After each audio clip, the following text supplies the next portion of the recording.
Assalamualaikum warahmatullahi wabarakatuh. Video kali ini kita akan membahas tentang tendensi sentral dari data tunggal. Jadi, apa sih yang melingkupi dari tendensi sentral ini adalah seperti rata-rata atau mean, kemudian median, modus, kemudian rank atau jangkauan, kemudian varian dan standar deviasi. Jadi, untuk apa sih sebenarnya? Jadi, ini adalah suatu cara untuk mengamati data amatan atau mengamati data yang kita sudah kumpulkan. Jadi misalkan ini ada data dari hasil nilai penalaran matematis. Di sini terlihat ya bahwa otomatis kita mengetahui pengumpulan data penalaran matematis itu menggunakan tes dari 10 soal yang diperoleh dari 32 responden. Nah, di sini kita lihat ini masing-masing skornya, ada poinnya, kita sudah submit di sini skornya dan kita jumlahkan ini dari totalnya, dari total ke kanan ya, kita cek untuk mencari skor sama dengan sum, buka kurung, kita cek ke kanan, kemudian enter. Nah, ini skornya. Baru kita copy sorot ke bawah. Nah, ini adalah skor dari masing-masing peserta didik sebanyak 32 responden. Nah, di sini nih ada mean. Bagaimana sih rumus untuk mencari mean? Mean itu adalah sama dengan average ya. Atau kalian bisa langsung klik 2 kali di sini, kemudian sorot nilai totalnya atau skor totalnya. Karena kita ingin mencari rata-rata dari hasil keseluruhan ya. Nah, ini diperolehlah 56,53. Kemudian bagaimana mencari median? Sama dengan median, buka kurung, kemudian kita sorot nilai skornya. Oke. Ternyata diperoleh 56,50. Yang perlu kita tahu adalah median ini adalah nilai tengah. Nah, kemudian modus ini nilai yang paling sering atau nilai yang kebanyakan peserta didik itu mendapat nilai tersebut. Itu kita mencari dengan rumus sama dengan mod sini ya, sama buka kurung, kemudian sorot skornya. Nah, ternyata yang paling sering ini adalah 49.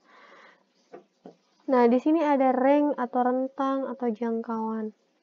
Ini cara mencarinya adalah selisih dari nilai terbesar dan terkecil. Nah, di sini kan kita tidak tahu nih mana yang terbesar, mana yang kecil gitu kan. Nah, kita sorot saja. Kita pakai cara sort dari yang kolom skor ini kita sort.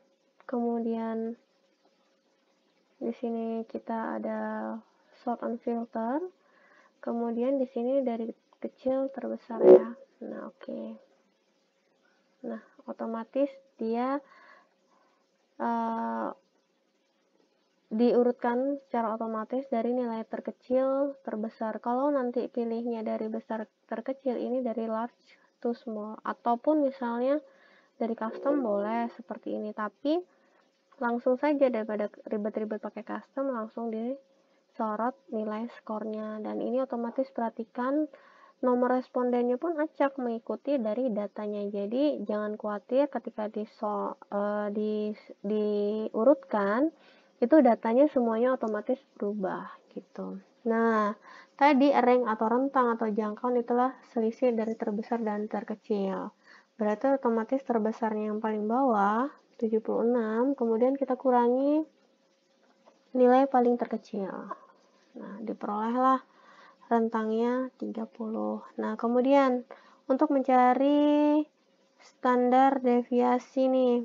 Standar deviasi sama dengan apa? STAD.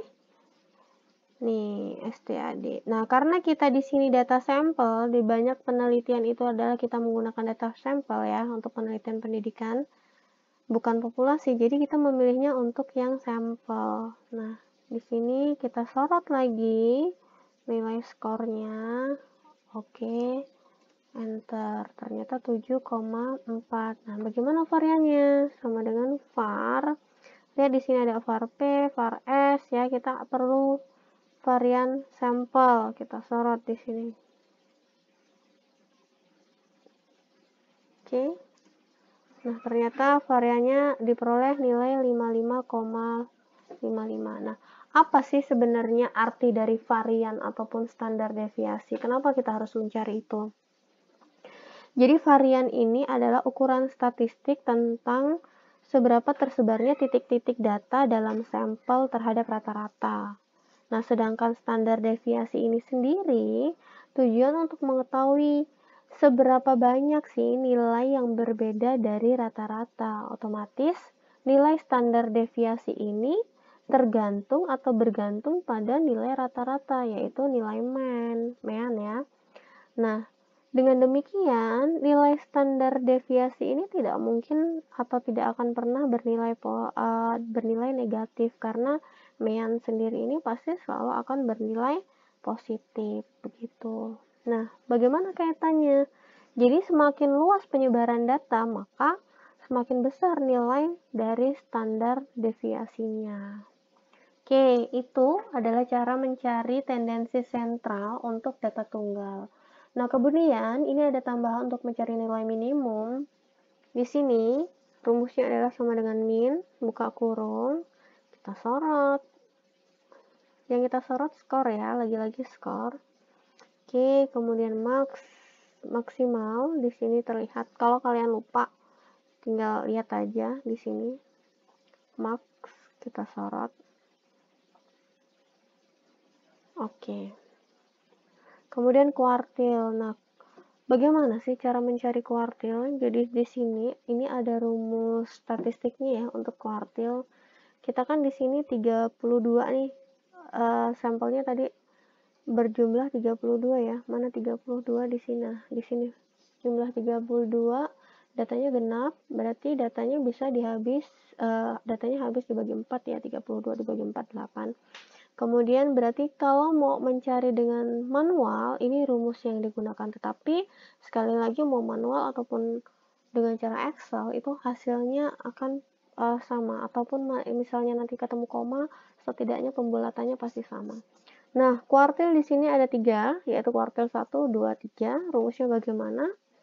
Kuart. Nah, ini di sini kuartil. Lihat di sini ada array dengan kuart ya. Di sini kita sorot.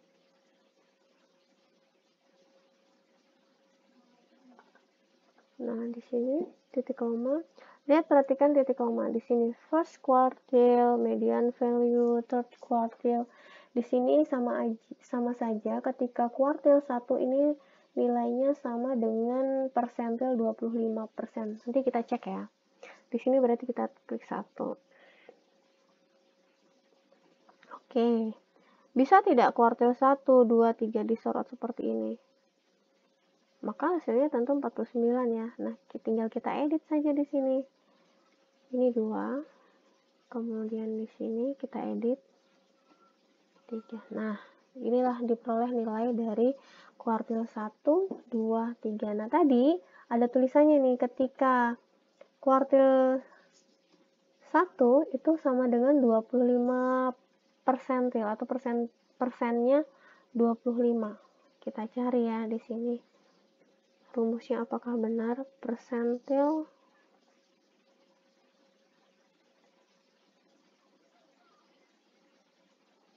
ini, kemudian titik koma. K-nya adalah tadi persennya 25%. Nah, sama tidak antara kuartil 1 dengan persentil 25? Sama ya. Kita cek lagi di sini, perhatikan. Nah, 1 di sini sama dengan persentil 25. Oke. Nah, kita cek lagi. Kuartil 2 tadi sama dengan persentil berapa? Persentilnya 50. Kita misalnya di sini tadi berapa? 25. Di sini persentilnya 50. Kita cari. Sama dengan persentil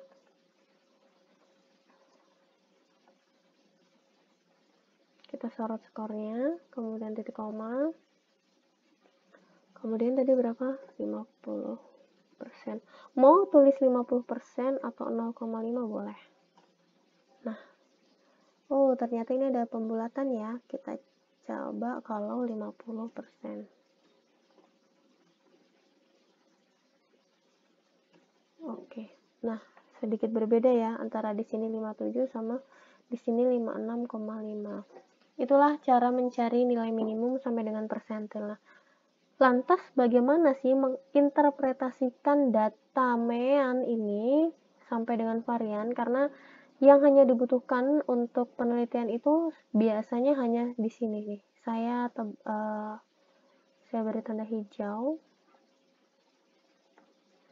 Nah, bagaimana sih menginterpretasikannya? Sekarang di sini.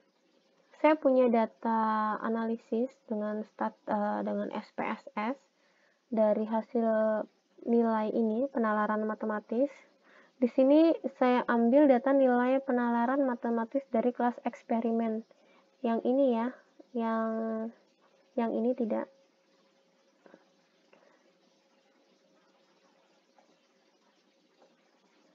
Yang ini saya tutup saja.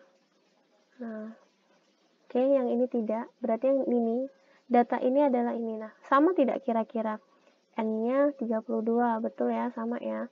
Kemudian MEAN-nya 56,53, mediannya 56,50, modusnya 49, kemudian variannya 55,55. Di sini 55,547 karena diambil belakang komanya 3 angka di belakang koma.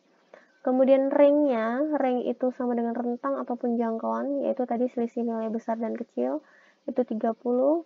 Kemudian nilai minimumnya 46, kemudian maksimumnya 76. Ini data yang diperoleh ketika mencari data amatan dengan SPSS ataupun Excel. Artinya sama, mau pakai manapun. Nah, bagaimana lantas cara menginterpretasikannya? Lihat di sini. Di sini tadi data yang ini, oke, saya turunkan.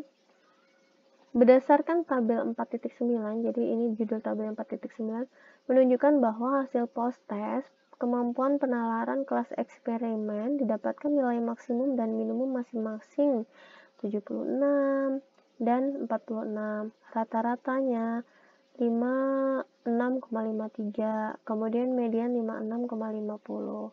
Nah, ini dijelaskan satu persatu data dari tabel ini. Nah, kesimpulannya bagaimana? Maka dapat disimpulkan bahwa nilai post-test, kemampuan penalaran, dan pemecahan masalah matematis kelas eksperimen ini lebih tinggi dibandingkan kelas kontrol. Kelas kontrol yang mana? Perhatikan di sini. Ini adalah kelas kontrol. Kita bandingkan penalaran matematis eksperimen dengan penalaran matematis di kelas kontrol. Perhatikan.